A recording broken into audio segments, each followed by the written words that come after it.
to Facebook. Okie Yeah, you just let me know when to get started with the workshop if people have kind of checked into the live. Yeah, for sure. I will. Looks like we don't have any attendees yet. Do you know, I'm sure you know this, but welcome everyone. We'll get started here just shortly, just in a bit. Olivia, if you hover over your screen and click participants, it gives you a little pop-up window and then you can There we see who's go. in the room. But that, you don't see who's on Facebook. So Okay. I will take a look at that really quick once I get us connected. And we usually immediately have 1 or 2 viewers on Facebook Live. I think, people get a little alert. And then it seems like people kind of come and go from the Facebook Live stream. Okay. Yeah, that's cool. Yeah, it looks like we have 2 people in the workshop. Hi, Bev and Wendy. Thanks for joining. We're just connected to Facebook, so I'll give that a few seconds. Like we have 1 person watching on Facebook. Hello, everyone.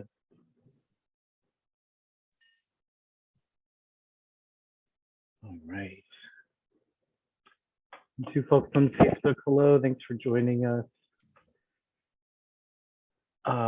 Welcome, Olivia. I'm gonna just do my really brief intro and then I'll let you get started if that sounds good. Sounds great. Well, welcome everyone. This is the last month of Fix It Fair at Home, where we bring you offerings, topics that we would usually present at Fix It Fair in person, which we're hoping to return to in November.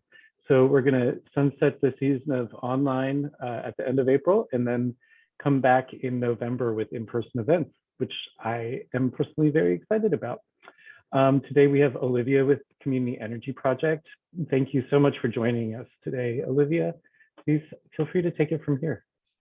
All right. Yeah, thank you so much, Wing. I'm Olivia. I work at Community Energy Project, and we're the low-income facilitator for the Oregon Community Solar Program. So this is the Savings with Solar workshop, and I just want to thank everyone for joining today. Definitely feel free to jump in and unmute to ask any questions kind of at any time, or you can also put them in the chat or the Facebook chat, however you're viewing.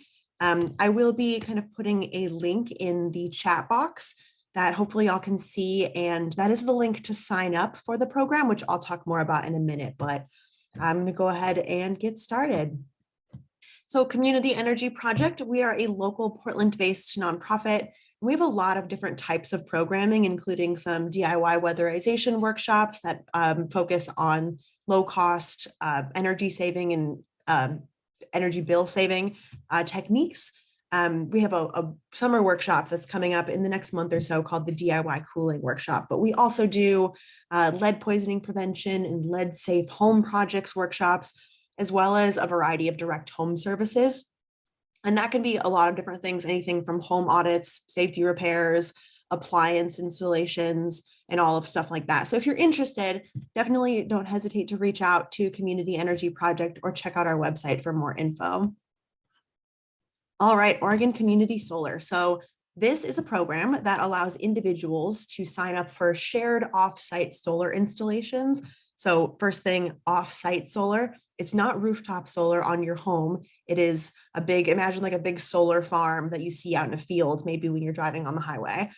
So you can sign up for that. And then in return, you receive energy benefits through a subscription. And I'll talk more about what that means as well. But kind of first off, community solar is different than rooftop solar, which is kind of the solar energy that most folks are familiar with. Rooftop solar, if you have done any research into it, you would know that it is expensive most of the time. Credit impact, right? Financial upfront costs. There's a lot of ongoing maintenance with rooftop solar. Like if something breaks, you're in charge of fixing it. You also have to climb up there and clean off dirt and debris so they function well. You have to generally own a home to install rooftop solar. Can't really bring them with you if you move. And then a lot of folks' roofs aren't even a good fit for rooftop solar, just based on, sometimes there are trees shading out your roof or other buildings nearby. So community solar is sort of designed to knock down a lot of those barriers to solar access. So in this program for qualified low-income individuals, There are no upfront costs or cancellation fees, no maintenance costs, right? You never have to touch or see a solar panel to be a part of this program because they're off-site. So if you do move, you can take your subscription with you. And it's open to anyone, regardless of your housing situation, meaning rent or own, apartments, houses, pretty much anywhere where you have an electric bill in your name, you can qualify. So this program exists thanks to the 2016 Oregon State bill called the Coal to Clean Bill. And part of that bill stated that half of Oregon's energy needed to be renewable by 2040, and we need to be totally off coal by 2030, which is a really big goal because right now Oregon is still like something like 26 or 27% of our electricity in Oregon comes from coal. Not as bad as some other states, but we're definitely, there's a big hill to climb there. And part of the way that Oregon wants to meet that goal is through community solar. And in community solar in Oregon, it is stated that 10% of every new big solar development has to be reserved for the subscription and benefit of low-income customers. So that's where Community Energy Project comes into play. We're sort of the bridge organization between low-income customers and the solar developers. So here's the income qualifications. They also exist in this Google form that I'm going to put in the chat again. This is based on household size and then home income, household income. We don't require any income verification. So pretty much whatever you tell us your income is, we just write it down. It's as easy as that. The other qualification, whoever participates must be a customer of Portland General Electric, Pacific Power, or Idaho Power. And that makes up just about 90% of Oregon's population. So it's all of the kind of colored in spots on this map of Oregon here. So if you live somewhere within those territories, you are able to participate. So how does it work? So it works like a subscription service. So you as a subscriber sign a contract with the project manager. The contract lasts between 10 and 20 years. And that's just so that you don't have to constantly be reapplying. I know that there are a lot of other like green energy programs or energy assistance programs that require you to like every year reapply. Pretty much when you're in and you're protected that whole time. So the contract is signed with a project manager, and they are the person or entity or housing organization or solar company and that is responsible for the project. They're kind of your go-to point of contact once you sign that contract, if you wanted to, let's say, change it or if you were moving. And the contract is pretty much just going to tell you how much solar energy that you're subscribing to. It will tell you your monthly credits that you earn and fees that you pay, and then give you contact info for that project manager. And I should also mention contract again, free to sign it, free to cancel it. And then when we talk about your size of your subscription, so that means that your solar subscription will be a unique to you amount because it's based on how much energy that you consume, right? A family of one, a solo person living in a studio apartment is going to have a much smaller solar subscription than, let's say, a family of 5 living in a big, 3-bedroom house. So how this sizing works is that when you enroll through this Google form or otherwise, you will need a copy of your electric bill because we'll collect the account number and the meter number. Using those numbers, Energy Solutions, who's a partner organization, part of the administration team, they will go and check out to see your historical electricity consumption. And let's say you use 10,000 kilowatts of energy a year. So kilowatt hours actually is a unit of measurement of energy. And so let's say you use 10,000. You're going to be subscribing in that case to 8,000. So 80%, not 100% of your consumption. And that's to avoid something called oversubscription, which is the potential where if you do subscribe to more energy than you are actually using, you're still going to be earning credits and paying fees on all that energy. At the very end of the year, there is the possibility in that case for the electric company to come back and say like, oh, you are getting all of those credits, but you didn't use all that energy. We will need those back. So that's the one risk of community solar, I would say.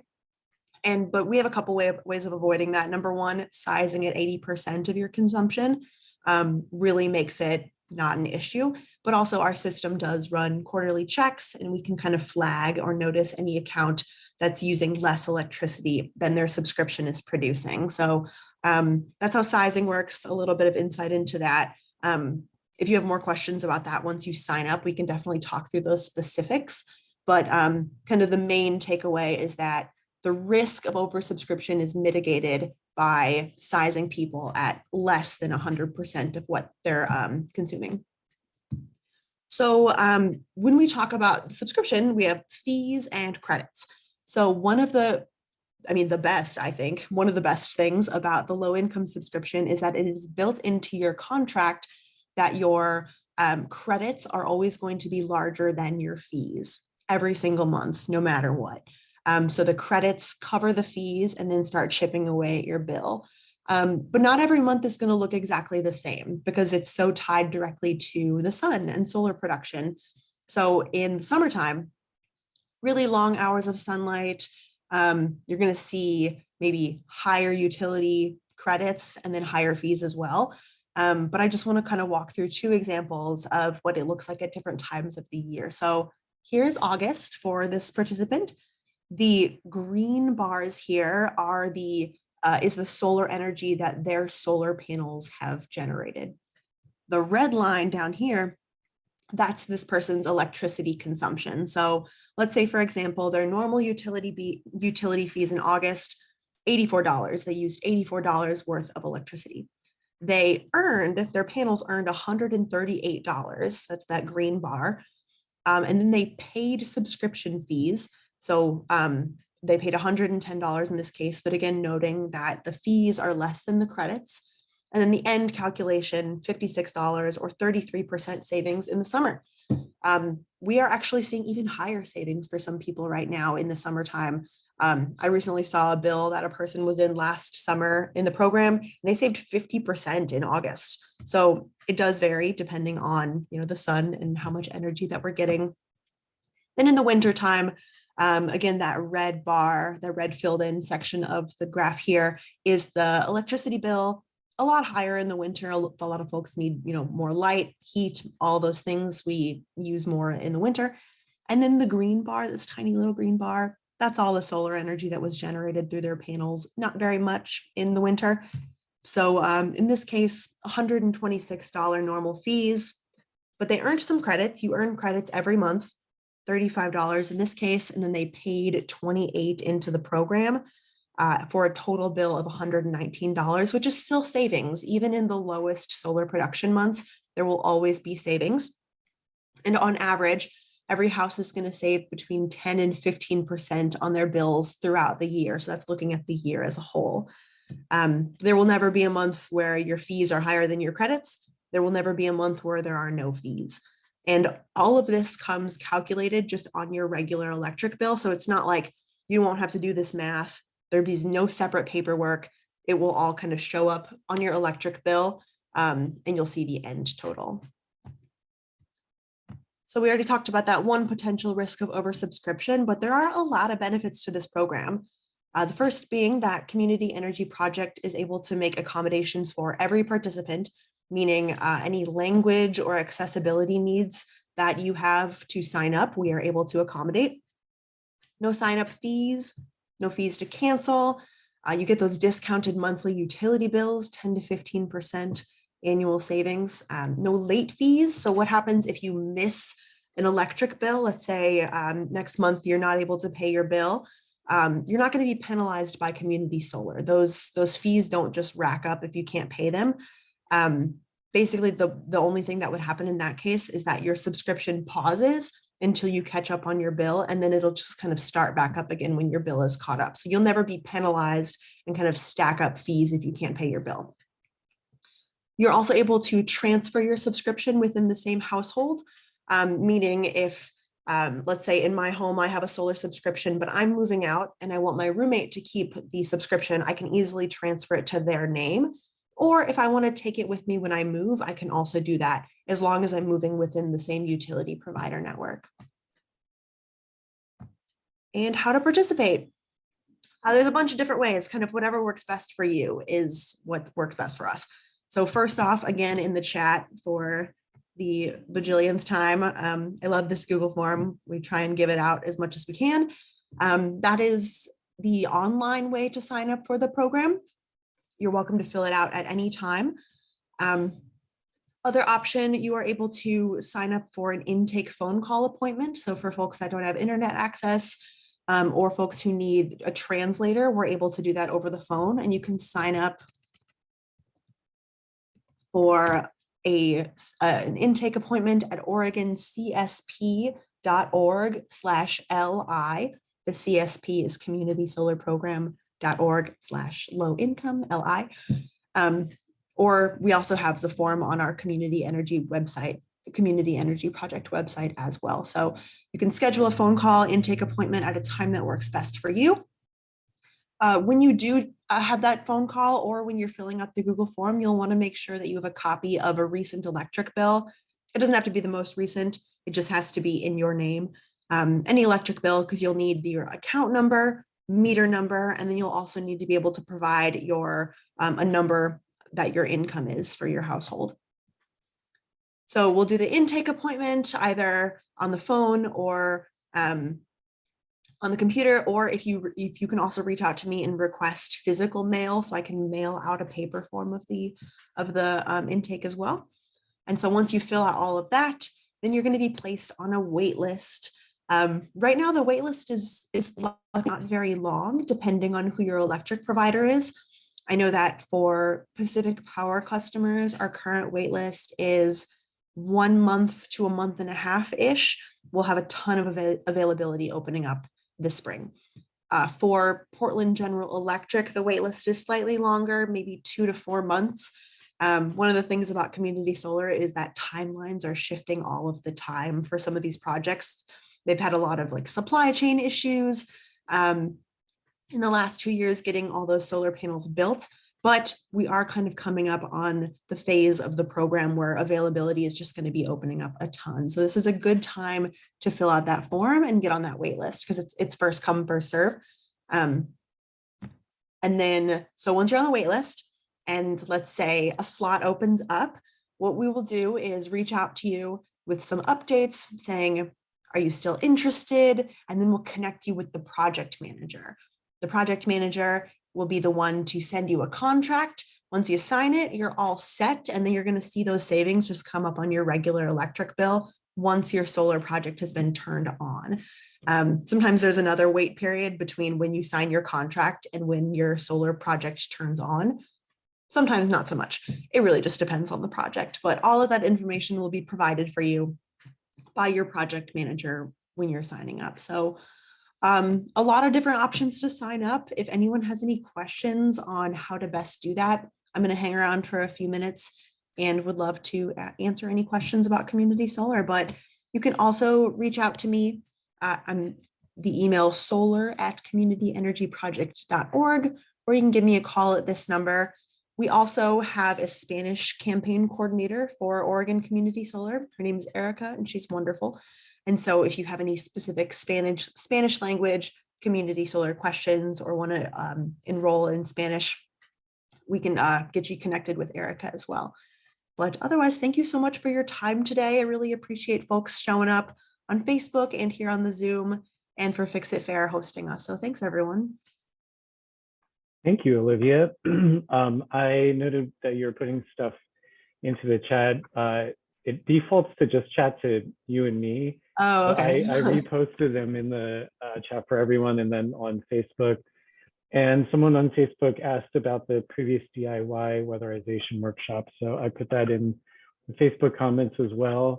Awesome. And just thought I'd go ahead and drop that there for the sake of the attendee here still. Was there a question about the weatherization workshop, or just wanting to know when it was? No, early on, there was someone commented that they were both excited about the solar topic and that also they were interested in the DIY weatherization. So Oh, awesome. that. And I think that we have, no, Zach is doing a renewable energy, signing up for renewable energies workshop, but I Cool. think that we've done all of our weatherization workshops for the year. Okay, yeah, they should be starting the DIY cooling workshops in May, and those will be Great. public as well. And those come with like a lot of really cool materials, including box fans. That's very cool. Well, thank you so much. I don't see Yeah. any more questions popping up. So I think with that, yeah. Yeah, well, thanks for think that's having it. me. That's great. Yeah, thank you so much. All right. Take care. Thank you everyone for joining. Bye, everyone. Bye for now.